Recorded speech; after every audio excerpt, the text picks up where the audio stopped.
Hello students, welcome to my channel CBSE coaching classes by Imtiaz sir. आज हम लोग class 9th chapter number 10 NCERT exercise 10.3 इस video में देखने जा रहे हैं। ठीक है, और अगर आपने अभी तक इसके प्रीवियस वीडियो नहीं देखा है तो पहले आप सर्कल्स के उस वीडियो को देख ले जिनमें थ्योरम्स वगैरह कराए गए हैं। सारा अवेलेबल है प्लेलिस्ट में। उसके बाद जो है आप इस एक्सरसाइज को देखिएगा, इजी वे में आपको समझ में आएगा, कोई भी प्रॉब्लम नहीं होगी। देखिए, क्वेश्चन नंबर 1 की बात करते हैं हम लोग। क्वेश्चन नंबर 1 में क्या कहता है, draw different pairs of circle. यानी आपको दो अलग अलग पेयर्स के सर्कल ड्रॉ करने हैं। कहते हैं how many points does each pair have in the common, कितने पॉइंट उसमें कॉमन हो सकते हैं। ठीक है, और what is the maximum number of common point, और ये भी बताना है कि कितने maximum number of common points उस सर्कल दो सर्कल्स में हो सकते हैं जो इन दोनों को दोनों में कॉमन हो। इस चीज को देखना है जो दोनों में कॉमन हो। ठीक है, कि how many points does each pair have in common, कितना कॉमन होगा है ना अलग अलग सर्कल्स में, और सबसे ज्यादा कॉमन कितने पॉइंट्स होंगे। तो देखिए, हम अगर इनको ड्रॉ करना चाहेंगे तो इस तरीके से ड्रॉ कर सकते हैं एक्चुअली, कि आपने एक सर्कल बनाया, एक सर्कल और एक सर्कल और बना लिया, दूसरा सर्कल। क्या ये तो एक पेयर बन रहा है, वन पेयर है इस सर्कल का। यस, बिल्कुल है वन पेयर। क्या इनमें कुछ कॉमन पॉइंट है क्या सर? एक भी कॉमन पॉइंट है क्या? ये दोनों कहीं पर टच कर रहा है? नहीं कर रहा। तो यहां क्या लिखेंगे? Zero, zero common points. यानी इस पेयर में एक भी कॉमन पॉइंट नहीं है। ओके, तो भाई ऐसा नहीं कि सिर्फ ऐसा ही बनाया जा सकता है, कोई ऐसा भी तो बना सकते हैं कि ये रहा एक सर्कल, और एक सर्कल के अंदर में हमने इस तरीके से एक सर्कल और बनाया जो कि ये एक पॉइंट पर क्या कर रहा है? टच कर रहा है, वन पॉइंट पर टच कर रहा है। तो अब आपसे बोलूं क्या इनमें कुछ कॉमन पॉइंट है क्या? तो देखिए, इस सर्कल के भी कॉमन पॉइंट यहां ए, इस बड़े वाले सर्कल के लिए भी कॉमन पॉइंट ए। तो भाई यहां तो यस है भाई, कितना कॉमन पॉइंट है? तो वन कॉमन पॉइंट मिला आपको, मतलब इस सिचुएशन में वन कॉमन पॉइंट मिला। कोई कहेगा सर ऐसे भी तो ड्रॉ कर सकते हैं हम लोग सर्कल, एक सर्कल और एक सर्कल और ऐसे। हाँ बिल्कुल कर सकते हैं, ये दूसरा पेयर हो गया। तो क्या इनमें कुछ कॉमन पॉइंट है क्या? क्या ये दोनों कहीं पर टच कर रहा है? नहीं कर रहा। तो क्या हो जाएगा यहां पे? Zero common point, zero common point, एक भी कॉमन पॉइंट नहीं है। और कोई कहेगा सर ऐसे नहीं, हम लोग जो है एक्चुअली इस तरीके से भी ड्रॉ कर सकते हैं कि ये ड्रॉ किए और ये ड्रॉ किए, दो सर्कल। बिल्कुल। तो आप देखो, ये यहां और ये यहां, मतलब ए पर और बी पर, ये दो पॉइंट पर क्या कर रहा है? यहां पर इंटरसेक्ट कर गया। ये ए जो है इस सर्कल पर भी है और ये इस सर्कल पे भी है, बी जो है इस सर्कल पे भी है और इस सर्कल पे भी है। मतलब यहां हो गया two common point, two common points. तो भाई मेरे हिसाब से ये चार पेयर बनने वाले हैं। अगर आपको कुछ और पेयर लगते तो प्लीज आप बनाइए और बना के मुझे कमेंट करिए। ये चार ही होंगे इस तरीके से। ये बिल्कुल आप इसको इधर से ड्रॉ कर लेते, लेकिन कोई ऐसा भी कहता है कि सर एक सर्कल के ऊपर ऐसा ड्रॉ किया, एक सर्कल और इसके ऊपर ड्रॉ करेंगे, बट ये मुझे एक ही सर्कल दिखाई देगा, दूसरा सर्कल दिखाई नहीं देगा, इसलिए ये नहीं होगा आपके आंसर में। This one, this one, this one and this one. और इसमें आप मुझे बताओ कि मैक्सिमम कितने पॉइंट्स कॉमन हो गए। वीडियो को पॉज करके इसको नोट कर लीजिएगा। और मैक्सिमम जो कॉमन पॉइंट्स दिख रहा है, देखिए एक इसमें तो जीरो, एक भी नहीं, यहां एक है, यहां जीरो, यहां टू है, तो मैक्सिमम कितने हो गए? टू। तो यहां लिखेंगे hence maximum common points equals to two. यानी मैक्सिमम कॉमन पॉइंट जो है वो क्या है आपके पास? टू है। That is your answer. I hope आपको ये समझ में आ गया हो। वीडियो को पॉज करें और इसको आराम से आप नोट कर लें। और अगर पसंद आता है आपको तो प्लीज लाइक करें, सब्सक्राइब कर ले चैनल को, दोस्तों में शेयर करना ना भूलें। अब हम लोग जो है क्वेश्चन नंबर 2 को देखते हैं। क्या कहता है, देखिए क्वेश्चन नंबर 2 कह रहा है क्या, suppose you are given a circle. ऐसा मान लो कि आपको एक सर्कल दिया गया। ठीक है भाई, एक सर्कल दिया गया। Give a construction to find it circle. एक कंस्ट्रक्शन ड्रॉ करना है जिससे आप उस सर्कल के सेंटर को फाइंड कर सके। ठीक है भाई, हमने क्या करना है, एक सर्कल बना लेना है किसी भी रेडियस का। ठीक है, यहां से देख लेते हैं हम लोग क्वेश्चन नंबर 2।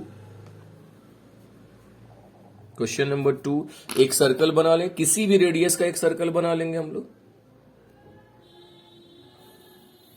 ये हमने बना लिया एक सर्कल, ठीक है, किसी भी रेडियस का।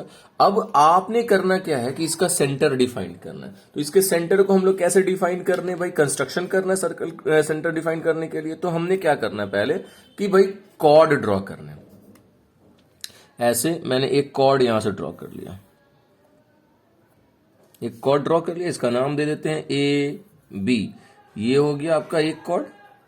और एक कॉर्ड और ड्रॉ कर लीजिए, आप अलग भी कर सकते हैं और इस पर ऐसे भी ड्रॉ कर सकते हैं, आपकी मर्जी के ऊपर डिपेंड करता है। ये आपने ड्रॉ कर लिया एक दूसरा कॉर्ड, इसका नाम दे देते हैं बीसी। ये जरूरी नहीं कि ये कॉर्ड इक्वल हो, आपकी मर्जी, इक्वल कॉर्ड भी ले सकते हो और इक्वल कॉर्ड नहीं भी होगा तो भी चलेगा।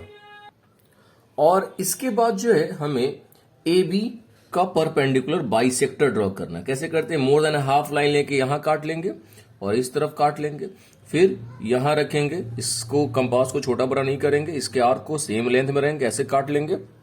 और हमने क्या करना, एक सर्कल को ड्रॉ कर लेना इस तरीके से। सर्कल कह रहे हैं इसका परपेंडिकुलर बाइसेक्टर, सॉरी, इस तरीके से आपको परपेंडिकुलर बाइसेक्टर इसका ड्रॉ कर लेना है। ड्रॉ कर लिया आपने, तो भाई आपने ए बी का परपेंडिकुलर बाइसेक्टर ड्रॉ किया, बीसी का भी करिए इसी तरीके से। यहां रखिए, मोर देन हाफ लाइन लेके ऐसे कट करिए, यहां कट करिए, फिर यहां रख लीजिए बी पर, छोटा बड़ा नहीं करना है आपने, इस तरीके से यहां कट करने, यहां कट करने। तो देखिएगा ये पॉइंट यहीं मिल गया जाकर।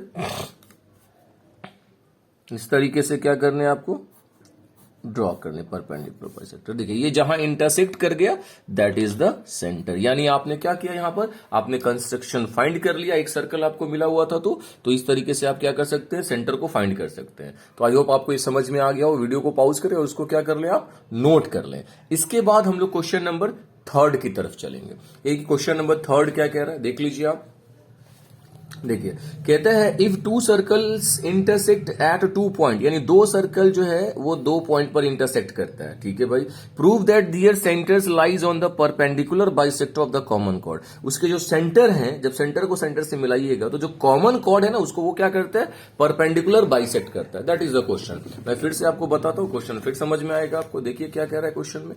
क्वेश्चन कह रहा है कि क्वेश्चन नंबर 3 कि एक सर्कल है और ये दूसरा सर्कल है, 2 सर्कल हो गया। ये 2 सर्कल 2 पॉइंट पर क्या करता है, इंटरसेक्ट करता है। ये कर रहा है इंटरसेक्ट ए पर और बी पर कर रहा है। इसका ये सेंटर हो गया ओ, इसका सेंटर मान लेते हैं कि ओ डैश, अलग अलग सेंटर है। इसको ज्वाइन करते हैं तो ये ए बी कॉर्ड को क्या करता है, बाइसेक्ट करता है, मतलब आधा आधा बांटता है। ए एम और बी एम बराबर होता है, ये प्रूफ करना आपको, ठीक। दूसरा आधा आधा बांटता है बट 90 डिग्री पर, यहां कितने बनते हैं, 90 डिग्री बनते हैं, ये भी प्रूफ करना है। तो हम क्या करेंगे, यहां से पहले तो लेट कर लेते कि let C O R and C O dash S Q. देखिए इसका रेडियस है मान के चलिए आर और इसका रेडियस एस क्यू, क्योंकि दोनों का रेडियस सेम नहीं, अलग अलग है, इक्वल सर्कल मैंने नहीं लिया।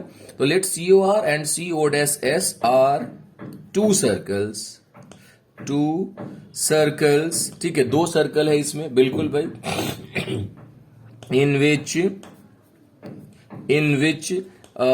आप यहां से लिख सकते हैं कि ए बी, या इन विच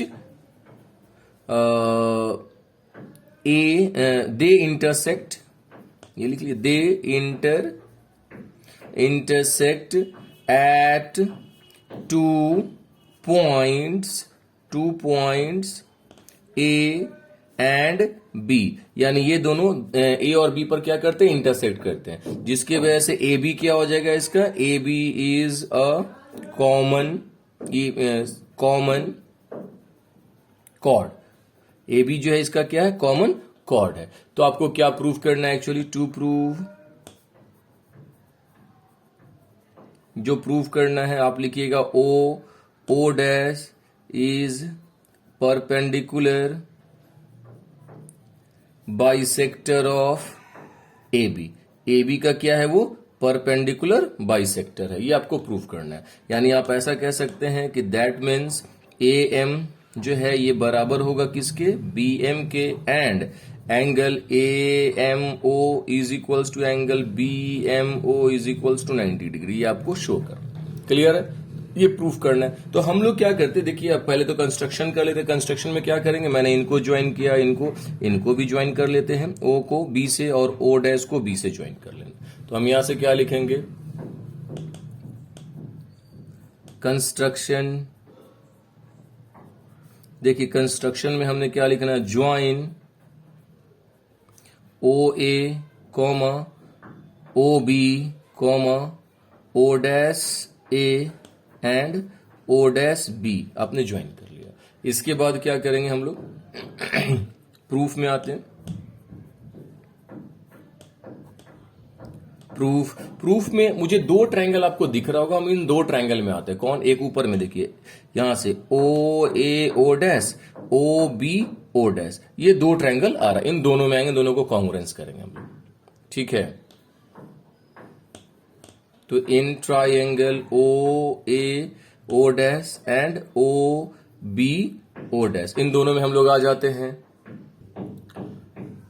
इसके बाद आप इसमें देखिए क्या क्या है, हम लिख सकते हैं, देखिए आप ऐसा बोल सकते हैं कि ये ओ ए और ओ बी बराबर होगा सेम रेडियाई, बिल्कुल। और आप कह सकते हैं ओ डैश ए और ओ डैश बी ये भी बराबर होगा सेम रेडियाई, और ओ डैश दोनों में क्या हो जाएगा, कॉमन हो जाएगा। यानी हम लिख सकते हैं यहां से O A equals to O B, ये हो गया साइड, और ये क्यों होगा ऐसा, तो सेम रेडियाई स्मॉलर। एंड आप ऐसा कह सकते हैं कि O dash A equals to O dash B, ये भी साइड हो जाएगा, क्यों, तो सेम रेडियाई स्मॉलेस्ट। एंड हम कह सकते हैं इसमें कॉमन क्या है मेरे पास, ओ डैश और ओ डैश, ये साइड हो गया कॉमन हो गया, ठीक है। अब हम क्या करेंगे यहां से कि ट्राइंगल जो है हमारे पास O A O dash congruence triangle O B O dash, ये साइड साइड साइड क्राइटेरिया हो जाएगा, ठीक है। अगर ऐसा हो जाता है तो by CPCT angle angle A O dash is equals to angle B O dash, कैसे हो जाएगा, बाई सीपीसीटी। कौन सा दो एंगल की बात किया मैंने बात की, देखिए एंगल ए ओ डैश ये वाला एंगल, या फिर ओ बी ओ डैश ये एंगल, दोनों बराबर होगा। इस एंगल को हम ये भी रीड कर सकते हैं, ए ओ एम और बी ओ एम रीड कर सकते हैं, बिल्कुल। तो हम यहां पर ऐसा लिख सकते हैं इसकी जगह पर कि angle A O M is equals to angle B O M. इसको इक्वेशन फर्स्ट बनाकर छोड़ देते हैं, और हम इसी दो ट्राइंगल में आ जाएंगे। यहां से लिखते हैं कि again in triangle A O M and triangle B O M. और जब इसको कॉन्ग्रुएंस करने चलेंगे हम लोग, तो देखिए कैसे करेंगे। यहां से देखिए ए ओ एम में ये वाला जो है ये एंगल बराबर है, ये साइड दोनों में कॉमन हो जाएगा, ये साइड हो जाएगा, तो साइड एंगल साइड से क्या हो जाएगा, ये कॉन्ग्रुएंस हो जाएगा। यानी हम यहां से क्या लिख सकते हैं ऐसा कि A O is equals to B O, ये हो गया साइड, कैसे, तो सेम रेडियस। और लिख सकते हैं कि angle A O M is equals to angle B O M, ये एंगल कैसे, फ्रॉम इक्वेशन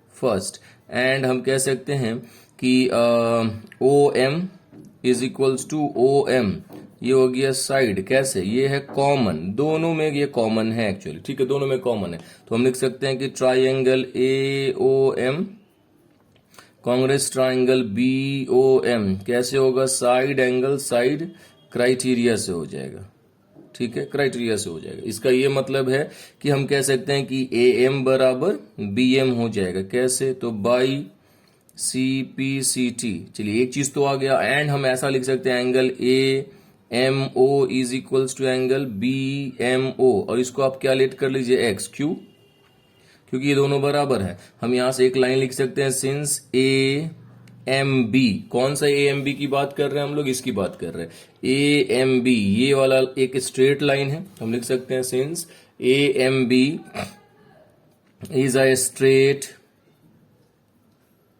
स्ट्रेट लाइन, ठीक है। एंड ओ एम जो है उस पर स्टैंड है, O M stands on it, उस पर स्टैंड है। इसका ये मतलब है दोनों एंगल का सम, यहीं पर मैं बना दूं, दोनों एंगल का सम कितना हो जाएगा, 180 डिग्री। यानी angle A M O plus angle B M O is equals to 180 degree. और आप रीजन दे दीजिएगा क्या, linear pair, LP linear pair, ठीक है, और दोनों एक्स है, ये भी एक्स है, ये भी एक्स है, बराबर कितना हो जाएगा 180 डिग्री। एक्स एक्स क्या हो जाएगा आपके पास 2x बराबर 180 डिग्री, कट करेंगे तो ये हो जाएगा 90 डिग्री, यानी एक्स की वैल्यू 90 हो गई। यानी हम कह सकते हैं कि angle A M O is equals to angle B M O is equals to 90 degree. ये 90 डिग्री हो गया, तो हम जब ये 90 हो गया इसका मतलब है कि भाई 90 भी आ गया और बराबर भी आ गया, तो आप हेंस करके यहां पर एक हेंस लिख लीजिएगा, और हेंस करने के बाद क्या लिखिएगा आप इस लाइन को लिखिएगा जो टू प्रूफ में है, क्या, hence O dash is perpendicular bisector of A B. तो वीडियो को रिवाइंड कर करके आप इसको एक बार देख लें, अच्छी तरीके से नोट कर लें, ठीक है, और अगर आपको समझ में आता है वीडियो तो प्लीज लाइक करें। ओके, फिर थैंक यू।